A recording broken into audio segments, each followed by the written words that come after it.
Hey, this is Deborah Atkinson, and you're listening to Flipping 50, where I address your top concerns and your questions, and I share what to eat, how to move, and how to think to get the energy and the vitality that you want, need, and deserve in this second and better half.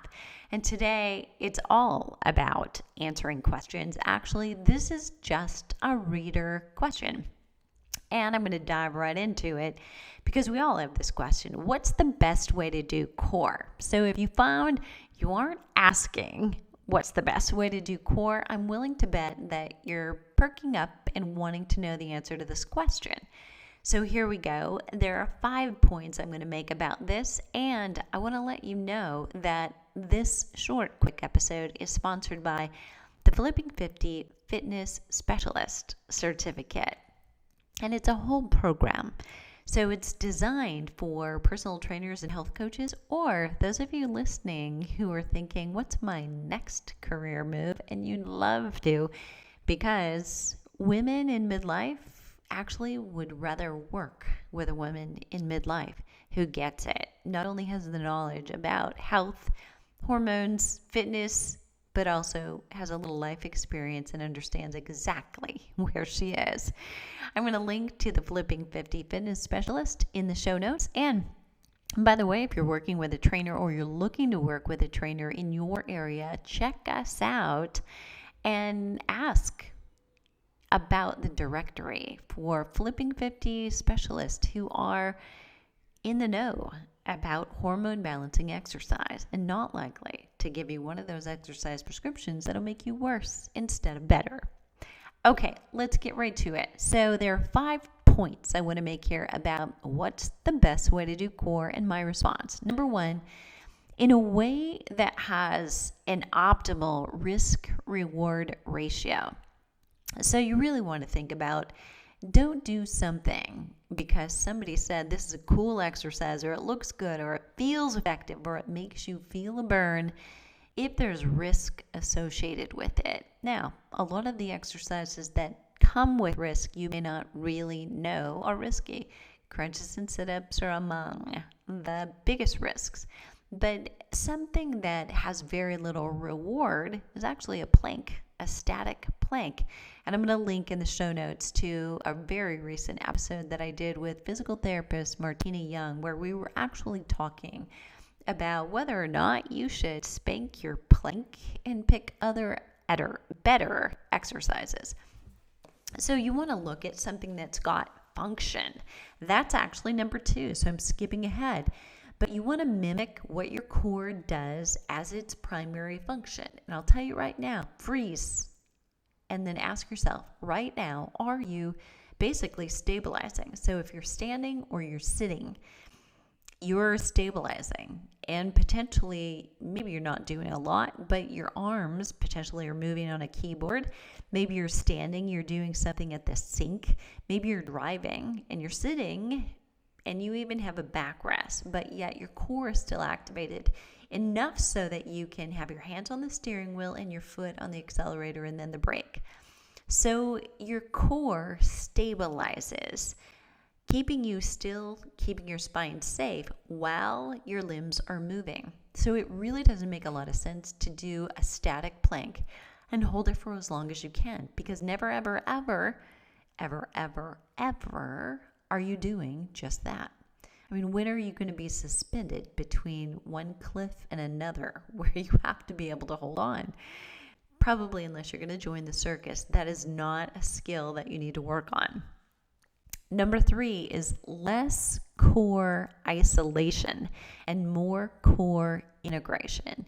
So really what I'm telling you here is you want to do less of those exercises where you're lying on the floor using one muscle group or isolating it, and more things where you integrate the whole body. So when you do a squat, for instance, you activate your core much more, in fact, many more muscles of the core than you do if you're isolating one muscle. When you move, you push a shopping cart full of maybe kids and groceries. When you lift something out of your trunk, your core muscles activate in an integrated way. Not one of them fires and then another one and then another one, but all of them fire, and you need to train them in order to do that. So you want to focus while doing your strength and your cardio work and be reminding and reinforcing for yourself that you are working your core while you're doing those things. Certain exercises work your core a little bit more. If you're swimming, actually you're holding yourself with your core, and swimmers are notorious for having strong core because it's what actually they propel themselves forward with, but they also are rotating side to side to work themselves through the water. Boxing, one of the favorite things that I do with Flipping 50 members, because it's so great for core. You have to brace yourself while you're punching, and you're leveraging with your core. Your body, your lower body and your upper body are rotating, you're punching, you're putting out energy. It's a perfect core exercise all the way through. So I know a lot of us are going to default to thinking if we don't finish a workout like lying on the floor doing some core something, that we didn't do core. When in truth, the rest of the workout should all have been core, and very little time should be spent just on the floor. Okay, number 4, with a variety of moves. So, those planks get awful tired awful quickly. So if you're burnt out on them, there's a good reason that maybe your intuition telling you should be doing some other things. You want to do and cover rotation, stabilization, forward flexion, though not in crunches and sit-ups, back extension, and lateral flexion. That's 5 moves and or stabilization, so that you're still while other things are moving, that you should be doing each time that you're working your core. And if you only do planks, you only do stabilization. So be thinking, how can you do and incorporate the other exercises into what it is that you're doing? Number 5 is longer to shorter holds. So if you are going to hold a plank, hopefully while you're moving either your arms or your legs or alternating them, you're going to do longer holds, maybe 30 seconds the first time, and then 20, and then 15, and then 10, because you're doing the challenging things while you're fresher. So you want to go from more challenging to less challenging, longer holds to shorter hold.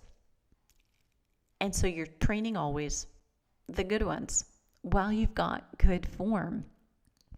From the show notes here, I'm going to link to my core challenge. And there are dozens of exercises in there you can do to add variety to your routine. Not every one of those exercises, and there's over 2.5 dozen, will fit you, will work for you. But I bet you that at least 2 dozen of them will. And you have a great variety of exercises in each category, in that stabilization, the lateral flexion, the rotation, the back extension, and forward flexion in a safe way. And then I'm going to link to a recent episode, the one I alluded to with physical therapist Martina Young from Boulder, Colorado, talking about the best core exercise, and the show notes that include 3 core exercise videos that you can incorporate into your routine. So if this was helpful, let me know it, and please share it with a friend. But also, if you've still got a question about this or any other topic, add it to the show notes, and you're going to find those show notes at flipping50.com/best way to do core. And I'll see you on the flip side.